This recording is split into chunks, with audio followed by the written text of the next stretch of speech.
Perfecto. Vale.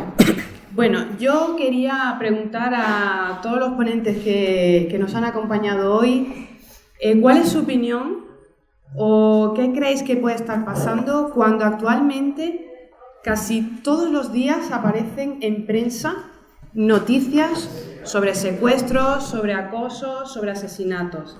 ¿Qué quiere decir? ¿Que ahora estamos más informados que antes? ¿Ahora hay más casos que antes? ¿Se denuncia más ahora?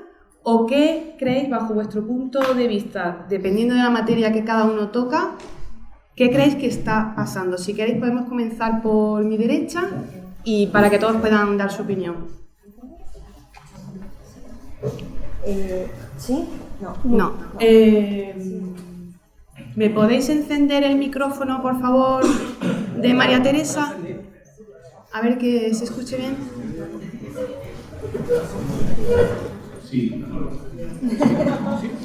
El de ese sí va, ¿eh? Sí, si va este, no te preocupes, lo pasamos. Sin problema. José Luis, Aquí tienes. sí.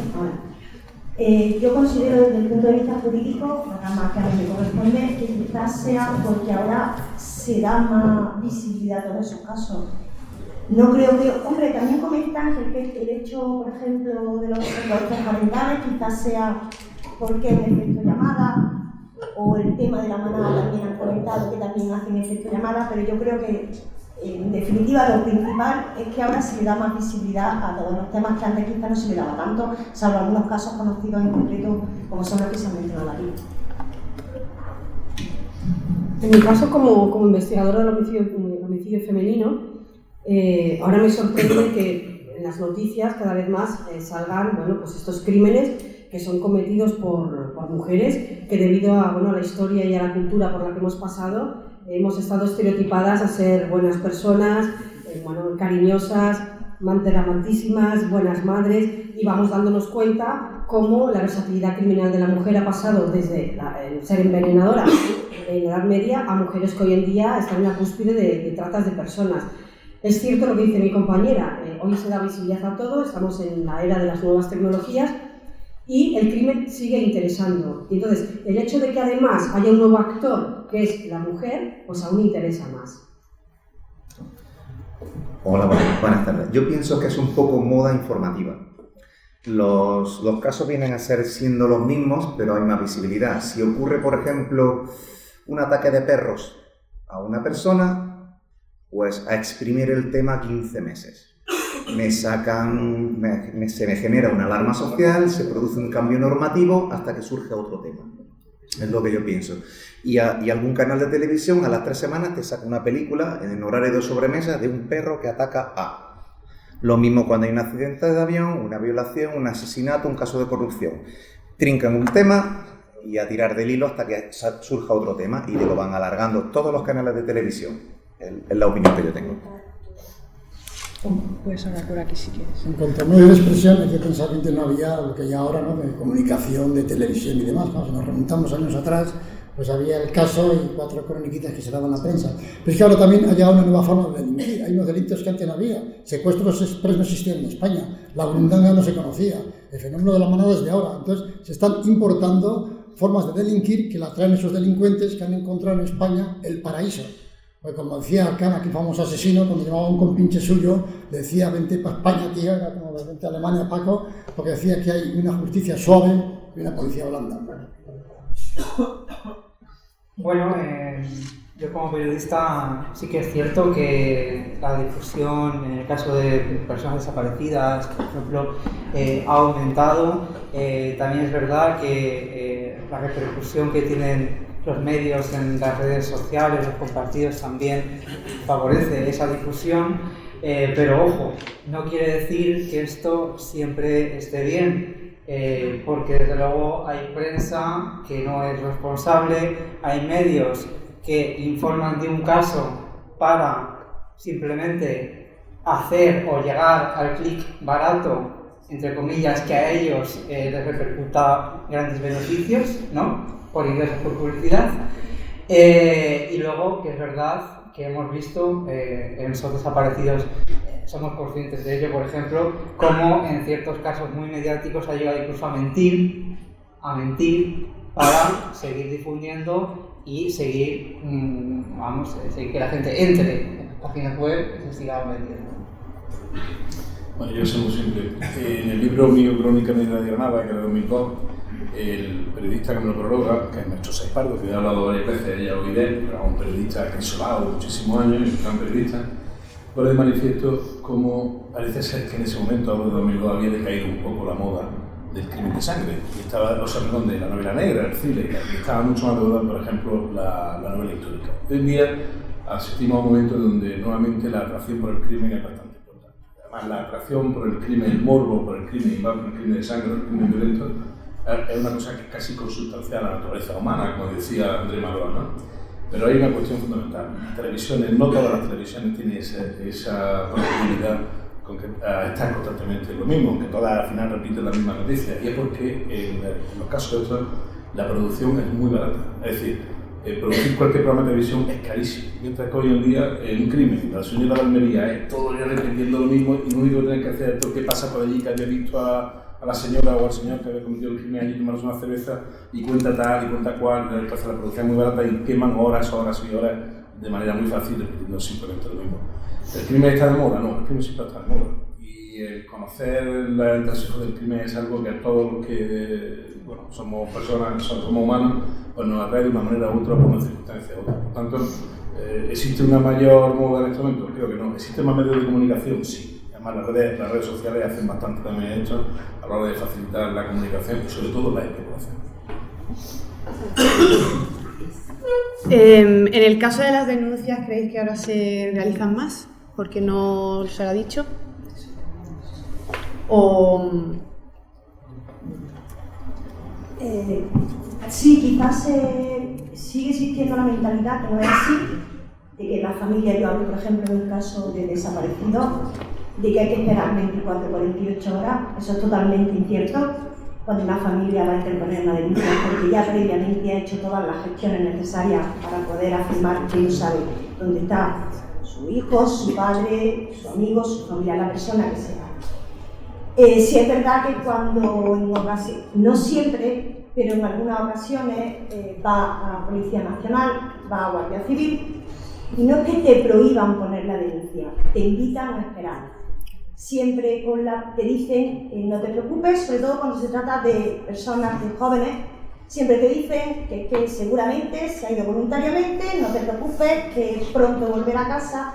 Entonces, además el caso, como lo hemos puesto aquí, el caso de Patricia Aguilar pasó así, pero eso hoy en día sigue pasando y eso no debe ser así. Cada vez que se tenga, no solamente en caso de una desaparición, cualquier hecho delictivo, la Policía Nacional, la Guardia Civil está obligada a recogerte la denuncia. Entonces quizás la gente muchas veces va a denunciar, pero por lo que sea la invitan a esperar o no lo ven claro o va a ser una tontería si no sabes quién ha sido el autor. Sí, salvo casos así ya muy graves son los que inmediatamente se actúan. También quería haceros una pregunta que antes en el almuerzo lo hemos estado hablando. ¿Se da prioridad en la prensa a algunos casos en concreto? ¿Qué hay detrás? Sí, ¿el por qué? Pues quizás porque la familia tenga más conocidos, porque tenga más contacto con la prensa. Tampoco podría decirte el por qué. Son gente normalmente, los casos que más son los casos mediáticos. Eso sí es verdad que van una y otra vez y se le da mucha presión mediática. Sin embargo, hay otros. De hecho, hoy, por ejemplo, lo hablábamos con Cristian, que él no conocía, que estaba hablando de casos de aquí de Granada y sin embargo él no tenía constancia de un señor aquí de Granada, yo le digo el abuelillo de Granada, un señor con 88 años, en el año 2015 va al contenedor de la basura porque cree que al tirar la basura se le ha caído su audífono. La gente lo ve con un palo y con una escalera, todo apunta, lo ven testigos, todo apunta que se cayó al contenedor de basura. Ese día precisamente, que ya aprovecho para que conozcáis el caso, ese día precisamente le comentan a la familia que no se procesó correctamente la basura porque había un pulpo averiado. La familia pide que se busque a este señor, en Granada, en el año 2015, día 21 de noviembre del 2015, hace un par de días, hace 4 años. La familia le comentaron que lo más probable es que este señor fuera trasladado a la zona de la basura sin procesar, al vertedero, y se echara tierra encima. La familia pide que se haga la búsqueda en esa zona, un magistrado juez lo acuerda, aquí de Granada. Sin embargo, la policía va a hablar con el juzgado, entablan conversación con el secretario del juzgado, y el secretario deja sin efecto la orden del juez. Había un abogado personado, es verdad, no hicieron absolutamente nada. A mí me llega el caso, porque los conozco a través de un programa de televisión. Me pongo a revisar el caso y dije, clarísimo, esta búsqueda está acordada en esta zona, se va a hacer la búsqueda ahí. Pues nada, ni por parte del juzgado de instrucción se ha dicho que se haga la búsqueda, ni por parte de la Audiencia Provincial de Granada se ha acordado que se haga esa búsqueda.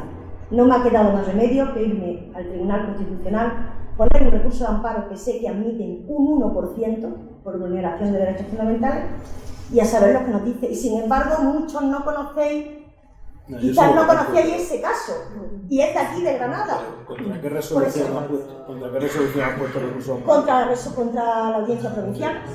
Pero ¿y la Audiencia Provincial de Apelación? Ha dicho que nada.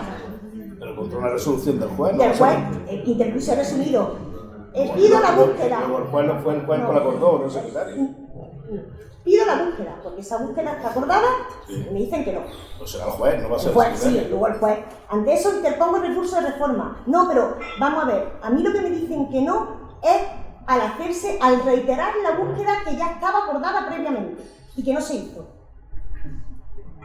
No me cabe. No, es que no te cabe ni a ti, ni me cabe a mí. A mí la familia me dice, pero Maite, es que no entiendo cómo no se cumple lo ordenado por un juez. Digo, no lo entiendo ni yo, y soy jurista. Digo, pero es que voy más allá, es que no entiendo que un secretario deje sin efecto la orden de un juez y que eso sea admitido por un juzgado de instrucción y que eso sea admitido por una audiencia provincial de Granada.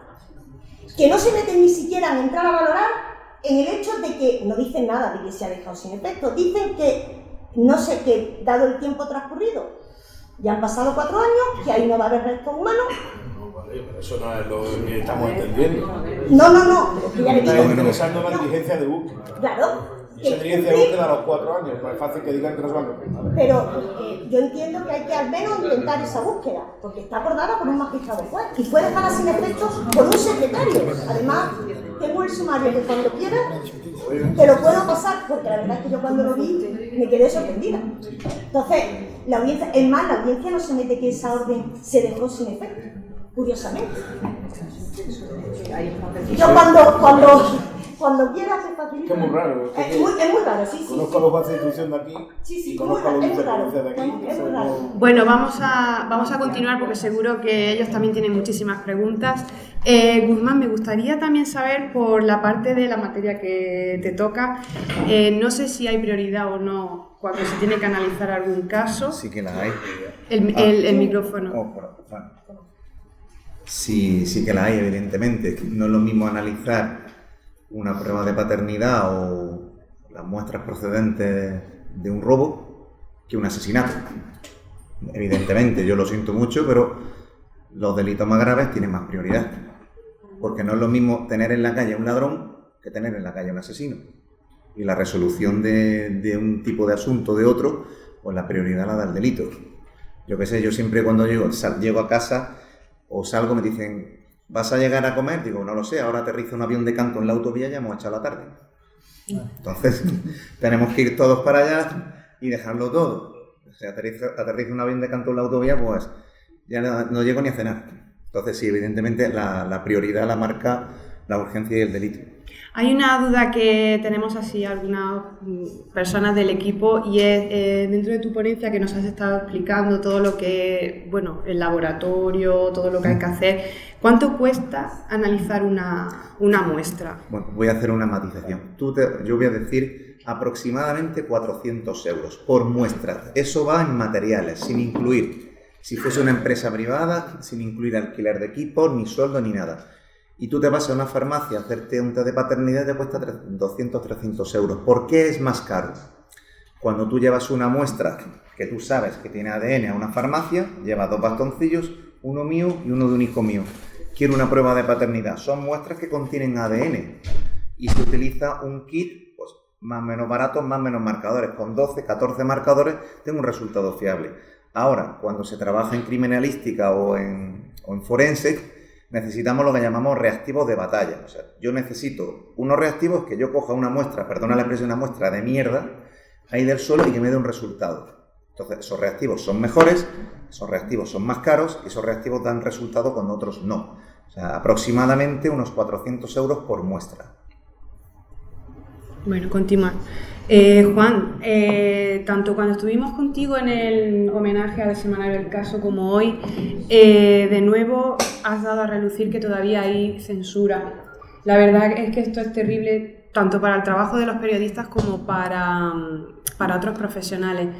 Pero que esto siga sucediendo y sobre todo lo que nos has contado, que una simple serie donde se va a contar casos reales, ¿qué opinión tienes de esto? Porque para los futuros periodistas que todavía están estudiando o para los que todavía pensamos que no debería de hablarse tan mal de la profesión, que yo por ejemplo la defiendo muchísimo, ¿cuál es tu opinión o qué podemos hacer entre todos? Que antes se habla de libertad de prensa, pero de lo que no se habla es de libertad de empresa. Y en España no hay libertad de empresa. ¿Qué quiere decir? Que las editoras de prensa, de radio y televisión están en manos de grupos interesados. Antaño, algunos que fundaban periódicos hace generaciones, se ven las películas americanas y todo, que lo hacían por defender a la Iglesia, la República, la monarquía, lo que fuera, pero lo hacían por unos ideales. Esos ideales se transmitían de padres a hijos. Ahora han desembarcado ahí bancos, constructoras, cajas de ahorros, testaferros y demás, que tratan únicamente de servir a partidos políticos y a intereses espurios y bastardos de todo tipo. Pero claro, ha pasado un momento que no hay editores, sino gente con intereses creados que manejan a los periodistas. Y es o lo tomas o lo dejas. Ahí tienes la puerta de la calle. Y es lo que está pasando. O sea, no hay libertad de empresa. Hubo un caso, por ejemplo, que un grupo de periodistas pues crearon Antena 3. Primero Antena 3 Radio, lo pasaron luego Antena 3 Televisión. Manuel Martín Ferrán, José María García, en fin, todos los nombres que conocemos, Antonio Herrero, Luis Herrero y tal. Claro, al gobierno, da igual que esté en la Moncloa, no le interesaba. ¿Y qué hizo? Les forzó una crisis económica para que tuvieran que ir a una ampliación de capital y ¡pam, pam! Desembarcó ahí la 11, vía Felipe González y demás. Echaron a todo esto y se hicieron con el control de la publicación. O un periódico tan poco sospechoso, por ejemplo, que estamos hablando cuando gobernaba Felipe González, como era el Independiente, un periódico de izquierda, pero que no era acorde a sus intereses. Les reducen la publicidad porque eso es muy fácil. Se llaman a las empresas para que no se anuncien ahí. No se anuncian, se estrangulan un poco, desembarca la 11, se hace con el control del periódico y lo cierra, y adiós. Muerto el gato, se acabó la rabia. Esa es la libertad de empresa, entonces directamente de prensa, que tenemos en este país. Yo quiero hacer un pequeño alegato, y es que he trabajado en un podcast y muchas veces, he estado con Cristian, creo que ya sabéis el nombre del podcast donde he estado trabajando, hay muchísimos más. Y se nos ha criticado porque a veces hemos pedido 1 euro por programa o hemos pedido algo más. Detrás hay muchísimo trabajo y nosotros también comemos y pagamos facturas. Y la verdad es que no todos los periodistas son iguales y todos los programas no son iguales, pero creo que de vez en cuando penséis un poquito en que detrás de todos los programas y revistas hay profesionales. Aquí tenemos a bastantes y siempre no podemos trabajar gratis. Es que sucede que la gente se echa ahora al todo gratis. Entonces, ya hay el declive de la prensa de papel. Dice, no, voy a Internet, pero Internet siempre que sea gratis, si no tampoco. Y hablan de libros y de música y de discos y de todo, pero quieren descargas gratuitas, o sea, no piensan los profesionales. Y eso está redundando pues, en la inferior calidad de los productos, ¿no? Pero, la situación, lamentablemente, es un poco, sobre todo cara al futuro, un poco desastrosa. Y sobre todo que ahora cualquiera se dice que es periodista o cualquiera dice que es criminólogo. Entonces, parece que la rama... Para terminar, por ejemplo, hay 4 periódicos nacionales, ¿vale? En cambio, hay 600 diarios digitales, 600. No pueden vivir no hay publicidad para todos ni nada. Entonces, claro, muchos están manipulados, pagados por partidos, por sindicatos, por uno y por el otro. Entonces, claro, libertad de expresión, pero ¿qué libertad van a tener esos sujetos? Si no viven de la venta, sino quienes está pagando por detrás, a los que les paguen. Y a los que sois independientes, pues no cobráis, claro, lamentablemente. César, yo quería preguntarte, dentro de la labor de investigación de los casos de Granada, ¿te has encontrado en algún momento que no podías avanzar o algún impedimento, o has podido encontrar todas las fuentes necesarias para poder escribir tus libros, o algún caso en especial que quieras resaltar que te haya pasado algo aquí en Granada? ¿Te refieres de impedimentos de que no haya material? De impedimentos de que no haya fuentes o de que hayas querido encontrar documentos o algo que no te lo hayan dado o que no lo hayas encontrado. A mí hay pocas cosas que me paren, sobre todo porque yo estoy acostumbrado a manejar papeles y a buscar y investigar. Pero es verdad que hay muchas cosas que no se pueden investigar porque o la fuente ha desaparecido o cuesta mucho trabajo buscarlo. Por ejemplo, un caso que conocéis todos absolutamente, que es el caso de Mariana de Pineda. Mariana de Pineda está la plaza aquí al lado. Para Mariana de Pineda le hicieron un proceso, todas las irregularidades posibles, y el sumario se perdió en el año 1906. Todo el mundo sabe que soy yo, Darío Fernández, no Darío Fernández de Almería, el abogado, un Darío Fernández extranjero que yo se lo llevo y desapareció. Entonces, muchas cosas que uno oye sobre el suceso de Mariana Pineda son meramente especulativas. La primera empezando por Federico García Lorca, que tocaba la oreja, y el resto pues que hemos ido viviendo uno de otros. Eso es un caso extremo.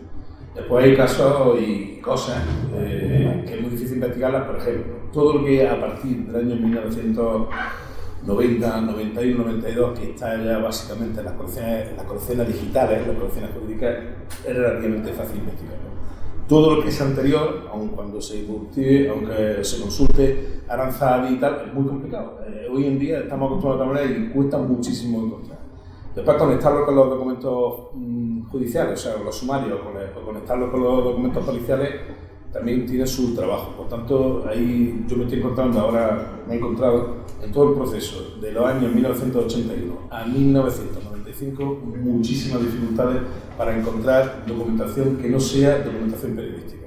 Porque los periódicos, a veces, por ejemplo, tienen una hemeroteca sensacional, El País también, algunos otros periódicos, Ideal también, un poquito menos, están más o menos documentados, pero claro, a nivel de periodistas. El periodismo, en este caso, como todo, pero en el caso concretamente del periodismo de sucesos, es muy fiable en cuanto al momento del acontecimiento. Es decir, si dicen que en el día de ayer fue asesinada una persona en la calle tal, puede estar equivocado el número de la calle, incluso hasta el número de la propia calle, pero sucedió ayer. O sea, hay una serie de datos que son reveladores, pero a partir de ahí nos cuesta muchísimo trabajo, sobre todo toda esa investigación del año 1995, 94, 92 hacia atrás. Cuesta mucho trabajo hoy en día. Investigar sucesos muy antiguos son más fáciles, parece que no, porque a lo mejor un suceso de 1917, pues el libro de sentencias se puede consultar, la documentación no hay problema en que se consulte, no hay problema en que aparezcan los nombres, la ley de protección de datos ha hecho muchos beneficios, pero ha generado muchos problemas, claro. Porque hoy en día las sentencias son públicas en el momento en que se dictan, entonces en ese momento tienen los datos, pero si no accede a la sentencia concreta, a partir del momento en que se archiva desde el momento en que se hace pública, así desde el día siguiente o que es notificada, pues a partir de ese momento ya cuando se encuentra uno en las colecciones jurídicas, Aranzadi, no sé, cualquiera, el derecho, la ley digital, uno las encuentra, o en el propio CEN2 con los nombres cambiados. En cuyo caso muchas veces tiene que estar uno reconstruyendo y sabiendo reconstruir pues, los datos de veracidad de los propios documentos judiciales. Y hay una cuestión que yo creo que como vas tú, o parte de lo que vas tú, me has preguntado si me he encontrado problemas para investigar determinados asuntos. Sí, igual. En el caso del Marqués de Urquijo, no sé cuáles son las fuerzas telúricas ahí, me figuro que habrá muchísimos intereses. En el libro Crónica Negra de Granada, yo digo, al principio de este libro estaba pensado para 50 crímenes, al final he ido quitando tal. Si hay uno especial en el año 1917, no lo he querido incluir, lo tuve que quitar, porque el haberme, de manera interpuesta, me amenazaron que no saliera, porque fue que yo comenté que iba a hacerlo, además lo comenté, yo lo comento abiertamente en el círculo donde yo me muevo. Oye, ¿qué estás escribiendo? Lo estoy escribiendo sobre el crimen de Caja. Y llegó. A mí la amenaza me trae bastante fresco, pero tocaron a mi madre. Entonces a mi madre, oye, que tu niño, qué tal, que su hijo, mi madre se asustó. Y lógicamente, pues yo no sé qué decir. Sí hay muchas veces condicionantes para que no se saquen las cosas en una ciudad como esta, que decimos que es pequeña, que no es tan pequeña, pero bueno, es una sociedad que más o menos controlamos. Me imagino que en Madrid o en Málaga, digo Málaga porque sí lo he vivido, eso es como la selva, eso es una cosa distinta porque habrá bastante dificultad. Y finalmente, para acabar, hay otros crímenes, otros sucesos criminales donde el propio escritor, yo no soy periodista, yo soy jurista, pero te imponen las limitaciones tú mismo porque se trata, como decía yo esta mañana, de entretener. no de divertir ni de dañar. Entonces yo lo hago simplemente por un rigor jurídico, por un rigor científico, pero un rigor histórico, un rigor de conocer el dato y que la gente conozca determinados sucesos que creo que deben de conocerse porque también forman parte de la historia de un pueblo. Entonces te autolimitas y voy a poner un ejemplo muy claro. Hay un suceso, yo que no lo iba a contar ahora, pero ni lo voy a contar porque afecta directamente a un familiar directísimo de un compañero mío abogado y él no me ha dicho nada. En alguna ocasión se me ha quedado mirando diciendo no lo vas a contar, ¿no? Y he dicho no, porque para no tener preciso, no lo voy a contar. Pero sí existen dificultades en algunos casos, no tantas como creemos, pero existen dificultades sobre todo de contar comunicación. Paz, en tu blog, Estaba escuchando. sí. Hace poco escribiste sobre la película del Joker porque ha creado mucha controversia. Por un lado, puede ser que se haya malinterpretado el mensaje. Se habla de acoso, de tratamientos médicos y sobre todo creo que es una llamada a la realidad. Tiene que llegar una película como esta y crear controversia, pero sin embargo es algo que es cotidiano y que lo puede vivir mucha gente. ¿Te refieres a lo que le ocurre a Joker? Sí. Bueno, la verdad es que ha sido el tema. Yo escribí para el taquígrafo para compararlo porque bueno, se ha llegado a decir que el asesinato que se cometió en Aurora en el año 2004 por Holmes, bueno, pues entró vestido, disfrazado de Joker a un cine y cometió un asesinato en masa disparando a todas las personas que estaban en ese cine, disparó 53 personas. Y bueno, pues cuando lo detuvieron, reconoció y dijo, es que yo soy Joker. ¿Qué ha ocurrido con esta película? Aparte de que evidentemente las 24 horas antes de estrenarse, todos los mensajes que han salido del FBI y redes sociales ha sido un fake brutal que ha venido a beneficiar a la película. En los últimos 10-15 años es bastante increíble cómo se han hecho películas donde se muestra la maldad desde el lado de los trastornos mentales.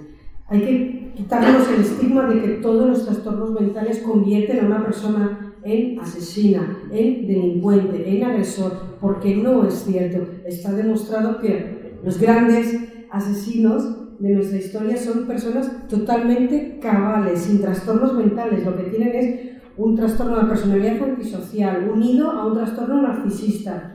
Entonces, ¿qué viene a decir Joker?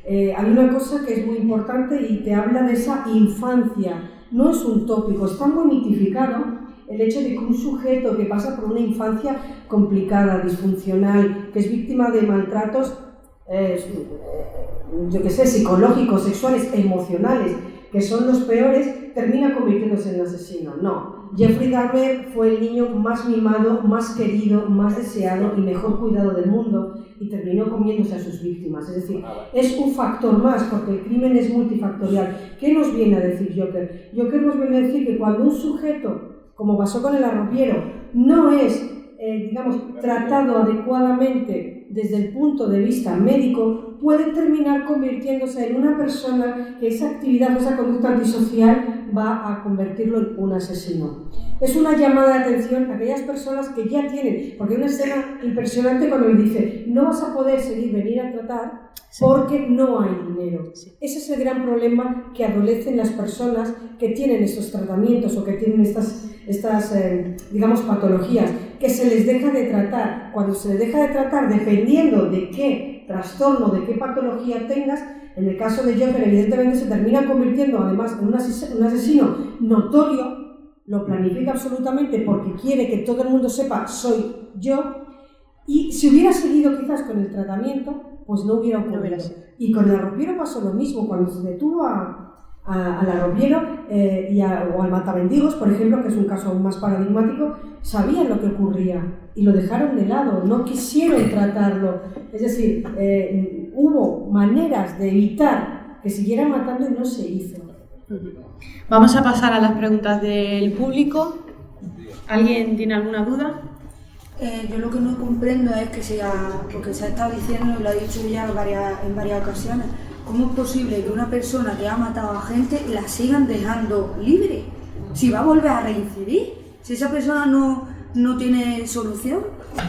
Un segundillo, ya que El hemos que, hablado de la el que Ropiero, quiera contestar. iba a contestar una cosa de la Ropiero, y es que se le ingresó por 25 años en un psiquiátrico, primero en Carabanchel, luego estuvo en Alicante, en Foncalén, y García Andorra y todos dijeron que si salía a la calle volvería a matar. Y hay que contar que murió en libertad.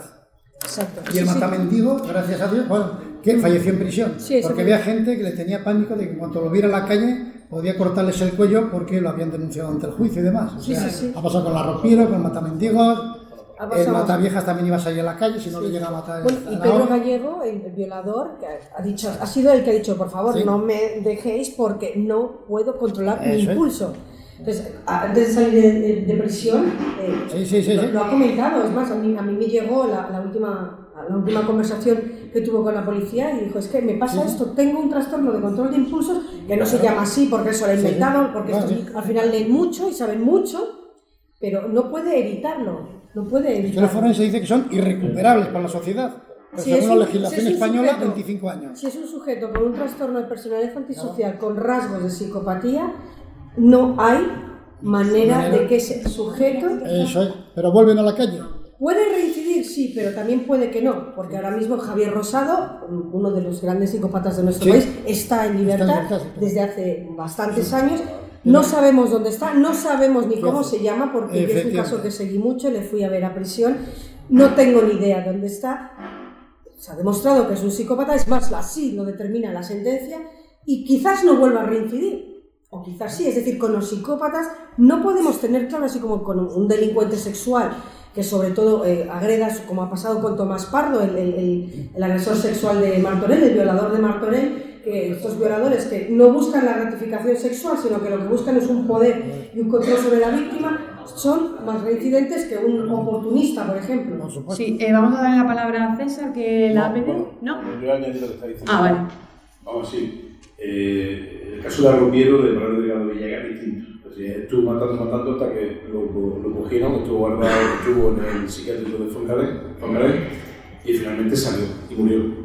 Tenía una adicción al tabaco, una cosa tremenda, pero bueno, es distinto al de los violadores de ensamble o a todos los violadores, donde ellos mismos se reconocen su propia patología y su propia incapacidad de controlarse.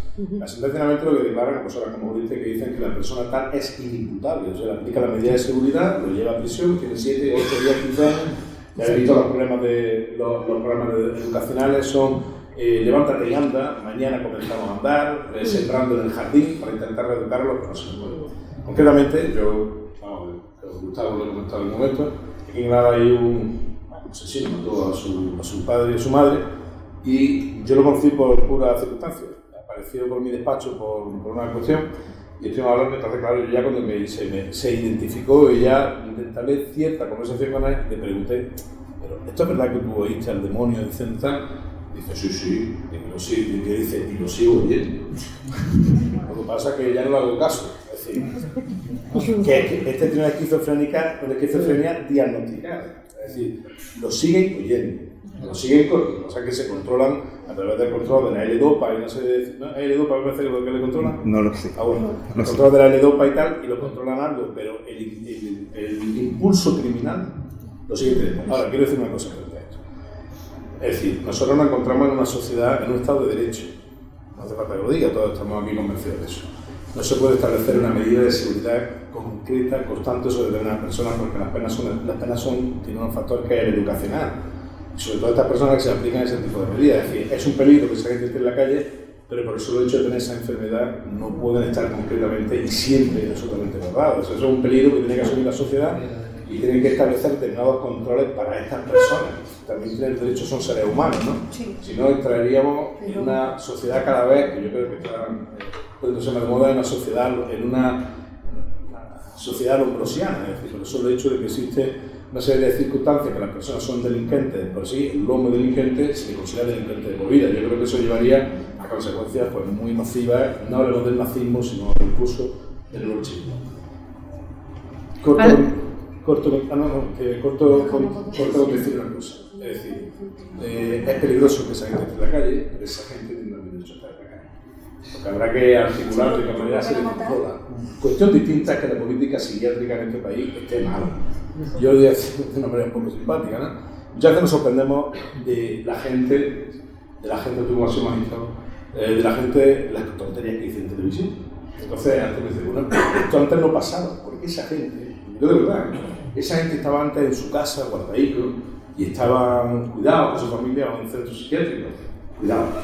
Pero cambió la política sanitaria y hoy en día pues están metidos en política, haciendo programas de televisión y tal, por muy sorprendente que sea.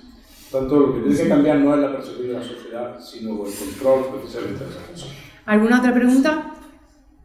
¿No tenéis preguntas? A ver, bueno, yo quiero hacer un aporte en el tema de los desaparecidos, de la operatividad policial en cuanto a los desaparecidos, que me parece que se ha hecho extensible algo que es puntual.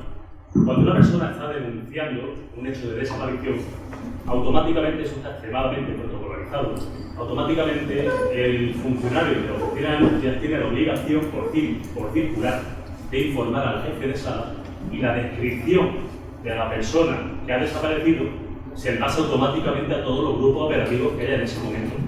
Se envían correos electrónicos a las distintas unidades, y si el ámbito geográfico de la supuesta desaparición excede del que compete a esa unidad que está haciendo la denuncia, se graba en un programa que se llama Persona, para que Policía Autonómica, como sobre escuadra, del China tengan acceso a él.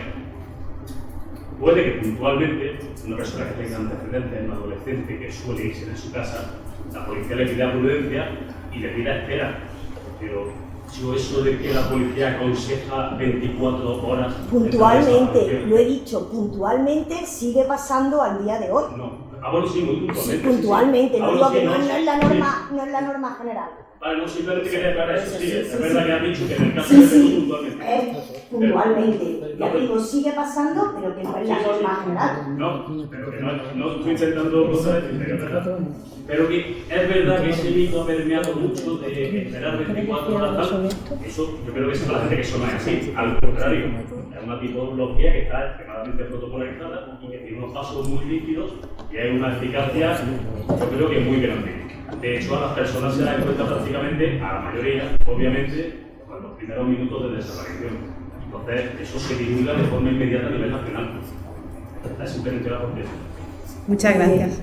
Yo, si me permiten, eso de que se encuentran, te puedo asegurar en la cifra, las estadísticas de la asociación, es que desaparecen 2 o 3 personas al día de las que nunca se vuelva a saber nada.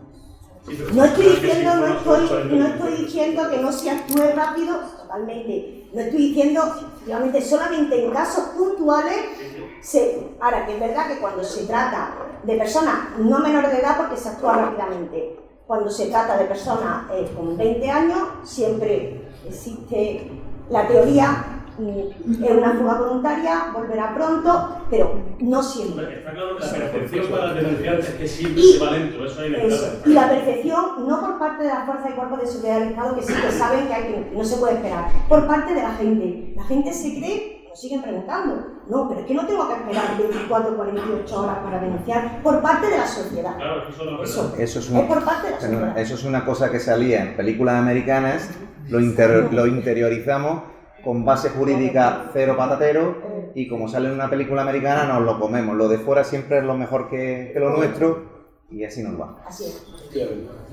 Hay una cosa, la policía se pone muy de moda, la policía local, yo hace muchos años daba curso a policía local y decía, no, es que nosotros tienen dicho que cuando pillamos a un tío de estos, dice, lo cogemos, lo llevamos, lo ponemos en la frontera, era una cosa como, lo llevamos al pueblo de al lado, ¿no? Esto es una cosa muy del americano, yo soy usted fuera del Estado, ¿no? Eso que ha dicho ya bastante razón. Es decir, que nos queremos las cosas simplemente porque vienen dadas por el conocimiento de la persona. Yo voy a hacer un comentario. ¿Qué es mejor, el jamón serrano o el jamón de york? Pues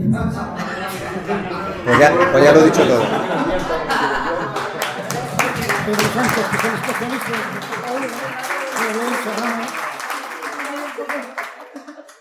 Hablando del tema de desapariciones, creo que Cristian y María Teresa pueden hablarnos de un caso de aquí de Granada. Sí, que he comentado. Lo has comentado antes, ¿no? No sé si quieres aportar claro, algo yo más. lo que decía en el público de compañeros, sí que es cierto que de un tiempo a esta parte las fuerzas y cuerpos de seguridad han avanzado muchísimo en lo que es materia de desaparecidos, Antes, evidentemente, sí que pasaba por parte de policía y Guardia Civil el hecho de tener que esperar 24 o 48 horas. Hay muchísimos casos de los que podríamos hablar en los que sucede esto, pero también es muy cierto lo que dice también Maite, ¿no? En el sentido de que la sociedad sigue pensando muchas veces que hay que esperar ese tipo de plazos, ¿no? Cuando afortunadamente no es cierto.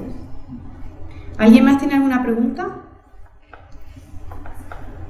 ¿No? No, pues Venga, Ani. nadie se atreve a preguntar por el caso Diana Kerr. No te ven. Diana Kerr, en estos momentos está en plena noticia. Ya mismo sabe, creo que la semana que viene se sabe la resolución de la condena para Chipre. Vuestra opinión, tanto psicológicamente, porque sobre todo creo que fue ayer cuando se dio a conocer que el Chipre recreó con la policía el asesinato de Diana, y han recalcado mucho a los medios periodísticos las risas que mantenía Chipre mientras recreaba el asesinato de Diana. ¿Qué opinión me podéis dar? ¿Qué descripciones cada uno en vuestro ámbito? ¿Quién quiere comenzar? Venga, empiezo yo siempre he hablado ya encerráis vosotros. El tema del Chipre es uno de los ejemplos claros de lo que se está tratando hoy aquí, un efecto mediático encima y tal. El Chipre de aquí de cabeza no tiene nada, está absolutamente perfecto. Es más, es capaz de una frialdad absoluta. Yo ayer lo vi en televisión, que estuvo no recreando, sino que estuvo reconstruyendo. Es que no lo mismo recreando, estuve haciendo una directa de reconstrucción para la educación ocular, concretamente de lo como él cuenta que fue el crimen, para ver si hay veracidad o no lo que él dice. La cuestión es que él es listo, y el abogado no sé qué será, pero está bien instruido, y le han dicho, si confiesa la violación, que no se va a poder probar la violación, tiene prisión permanente revisable, 142 del Código Penal. Si se queda simplemente en un homicidio doloso, concretamente asesinato, yo creo que hay asesinatos con dos agravantes distintas, en cuyo caso podrá ser como máximo 25 años, posiblemente dentro de 10 esté en la calle. Esa es la diferencia. De estar toda la vida prácticamente guardado, no se le revise la condena hasta los 40 años, o que esté en la calle por dentro de 10 años, porque creo que lleva 4 años, ya 3-4 años en prisión, pues posiblemente dentro de tercer grado, con buen comportamiento, saldrá con 12 años. Y además tiene hábitos de comportamiento bastante socializado, es decir, un tío corría hacia deporte y tal, lo que pasa es que es un depredador absoluto sexual y un tío que no tiene nada de perturbación mental, hasta donde yo creo que puedo conocer esto. Simplemente es un tío que no tiene escrúpulos ninguno, no tiene frenos inhibitorios y cede frente a lo que es un lobo estepario, un depredador de mujer. Bueno, ha sido un crimen muy mediático, pues por ser el padre quien era, ¿no? Pero si no hubiera pasado totalmente desapercibido. O sea, aparte que este sujeto es un canalla, pero como este hay muchos en España, lo que pasa es que el padre, es lo que hemos hablado antes, ¿por qué un caso se hace mediático? Porque si el padre es influyente o sabe moverse con acierto, como Antonio del Castillo y tal, padre Marta y tal, pues claro, todo el mundo se vuelca en él, si no pasa desapercibido, ¿no? Yo contaba, por ejemplo, en la comida, que cuando la desaparición de Madeleine McCann, que la policía inglesa y la portuguesa están volcados, vinieron a España y lo recibió el ministro del Interior, Pérez Rubalcaba. En cambio, a los padres de Jeremy Vargas no lo recibió nadie, porque eran un empleado, un ayudante de cocina y una limpiadora de supermercado. Entonces, hay crímenes que se hacen muy mediáticos como este y otros que pasan desapercibidos, pero igual que este, vamos a llamarle canalla, y que sabía perfectamente lo que hacía y que se merece la prisión permanente revisable, hay muchos más casos, pero que lamentablemente pues, pasan desapercibidos por la gran opinión pública. Sí, totalmente de acuerdo con la opinión que han dado los compañeros sobre el Chipre. También decir, ¿no? Nosotros en la asociación vivimos el caso de Diana Kerr muy de cerca y realmente es un caso como tantos otros que al recordar me da una profunda pena, ¿no? Porque bien es cierto que se informó mucho, hubo gente con muy buenas intenciones en prensa, pero también asistimos a un circo total en torno a los padres de Diana, en torno a la propia Diana incluso, a la que se lleva a culpabilizar de muchísimas cosas en los medios de comunicación cuando estaba la pobre metida en un pozo. Entonces, es al recordar este caso, como digo, tantos otros casos, no puedo, prácticamente faltan las palabras, ¿no? Pena y decepción, pero también aprendizaje de cara a los medios de que hay cosas, hay límites que no se pueden traspasar. Ya lo hemos vivido, ha habido otros casos, pero parece ser que nos cuesta. Para finalizar, ¿algún comentario sobre esto? No. Lo ha dicho el compañero.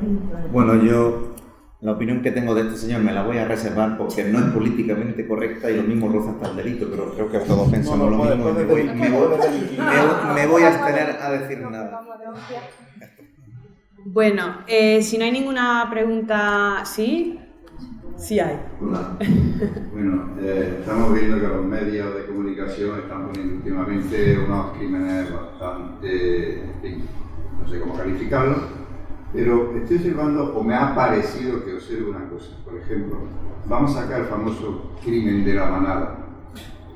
El crimen de la manada sale y de la noche a la mañana todos los medios se llenan de crímenes de manadas. ¿Qué me podéis o cómo lo veis ese tema así?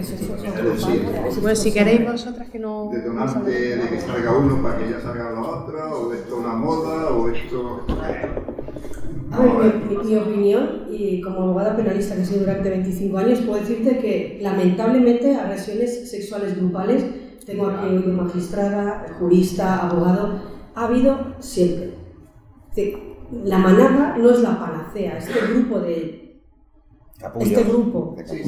que ha hecho lo que ha hecho no son ni los primeros, lamentablemente tampoco van a ser los últimos. ¿Qué ocurre? He hablado antes del caso de José Rabadán. Estos sujetos han llegado a ser famosos. Estos sujetos han creado un grupo de Facebook donde les han aplaudido, donde les han vitoreado, donde les aplauden. Yo he estudiado muchísimos años el efecto copycat, que lo que aquí en España se llama el efecto imitación. No lo quiero llamar el efecto llamada, simplemente por quien dijo la palabra, tal cual lo digo.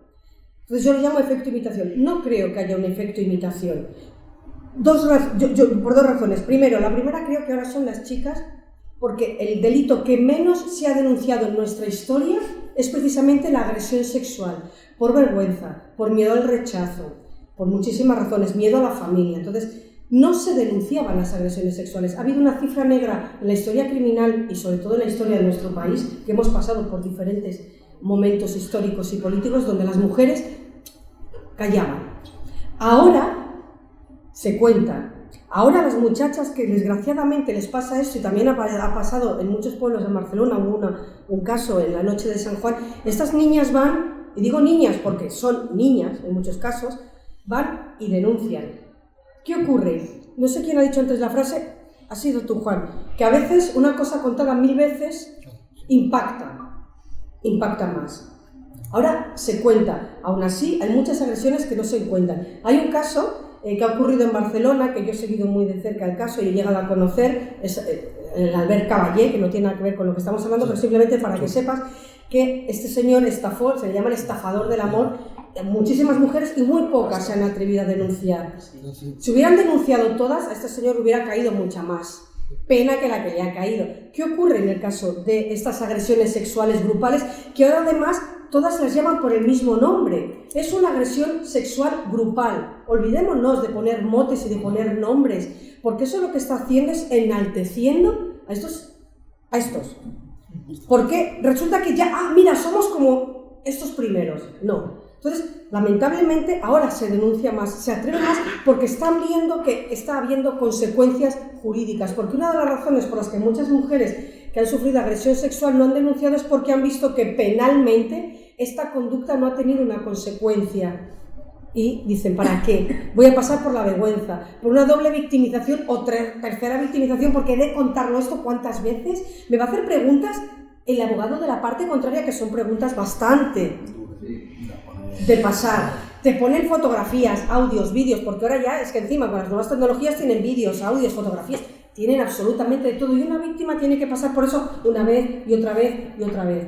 Pero yo creo que no es que haya más, simplemente se visualizan más, y un caso se cuenta 83 veces, más las veces que se cuenta en las redes sociales, más cómo se cuenta. Pero lamentablemente, te repito, las agresiones sexuales en este país y en otros muchos llevan cometiéndose siglos y siglos y siglos. No es algo nuevo. No pensemos que lo que ha ocurrido en Pamplona ha ocurrido por primera vez en la historia criminal. No sé si alguien más quiere añadir No, yo algo. estoy de acuerdo contigo. En el caso de, si te estás refiriendo al tema de la diferencia de tratamiento entre manadas, bueno, yo creo que sobre todo me estaba refiriendo al tema eso del boom que ha salido y ya la prensa por yo estoy de acuerdo con todo lo que ha dicho. Sí, o sea, yo también admito que, o sea, pienso lo que sí asistimos, se ha divulgado antes la cantidad de casos que ha habido. Yo estoy de acuerdo con que no es un delito nuevo, las agresiones sexuales grupales es una cuestión que se puede encontrar, como decía, hasta las barbaridades, incluso en libros sagrados. O sea, es una cuestión que es consustancial a la vida del hombre en sociedad, es decir, que se ha producido siempre, no solamente de hombre de macho a hembra, sino incluso también de hembra a macho. Pero la cuestión es la diferencia en el tratamiento que se está haciendo con la información. Es decir, todo el mundo, y eso he visto incluso las soluciones judiciales se han quejado, hemos visto el tratamiento distinto que se ha producido respecto de los agresores de Pamplona, vaya por delante que son los cerdos. Yo cometo el delito, son los cerdos. Pero es verdad que hay un tratamiento que no se le da a otras manadas.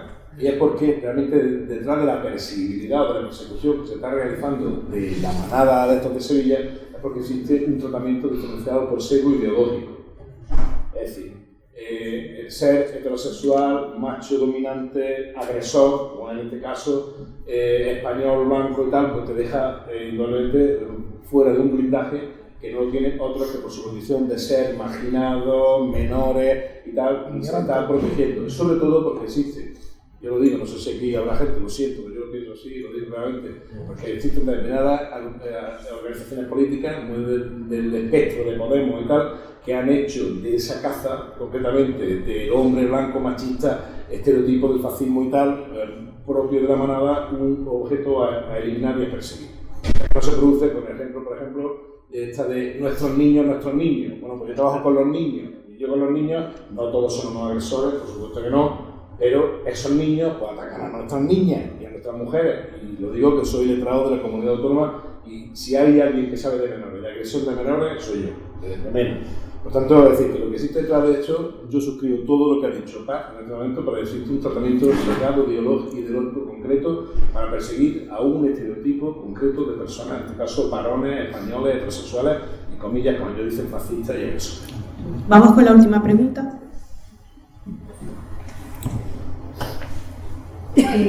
Como profesionales, adultos y gente que ha visto la evolución del mundo, yo no tengo tantos años, para ver la evolución del mundo. Va por mí, ¿no? Entonces, que soy el decano.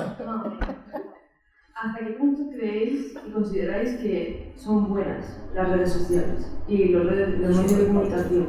Es decir, sí, con relación a su pregunta, la sociedad vive con miedo debido a todos los crímenes que salen día a día y ni una noticia buena, ni una.